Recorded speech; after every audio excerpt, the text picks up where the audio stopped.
దళిత మహిళా principal MLA Koona Ravikumar ప్రవర్తించిన తీరు వల్లే ఆమె ఆత్మహత్య యత్నానికి పాల్పడ్డారని మాజీ మంత్రి మేరుగు నాగార్జున అన్నారు. శ్రీకాకుళం జిల్లాలోని రిమ్స్ ఆసుపత్రిలో చికిత్స పొందుతున్న ప్రిన్సిపల్ సౌమ్యను మేరుగు నాగార్జున, మాజీ ఉప ముఖ్యమంత్రి ధర్మాన కృష్ణదాస్ పరామర్శించారు. గత వారం రోజులుగా సంచలనం సృష్టించిన ఈ విషయం మీద రాష్ట్ర ప్రభుత్వం ఎందుకు దృష్టి పెట్టడం లేదని ప్రశ్నించారు.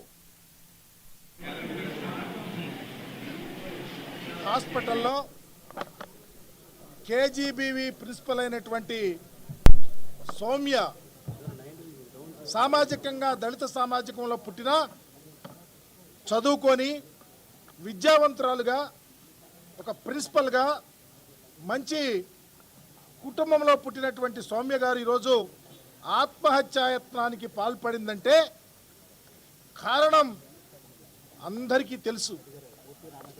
ఆముదాల శాసనసభ్యుడు సమయాన్ని కూడా చూడకుండా ఆమెతో మాట్లాడిన తీరు కానీ, ప్రవర్తించిన తీరు కానీ, ఆమె హర్ట్ అయినటువంటి తీరు కానీ, తరువాత ఆమె మీద ట్రోల్ చేయించిన విధానం కానీ ఆమె మనసుకు నొప్పించటం, చివరికి ఆత్మహత్య శరణ్యం అనే విధంగా ఈరోజు డెసిషన్ తీసుకుంది.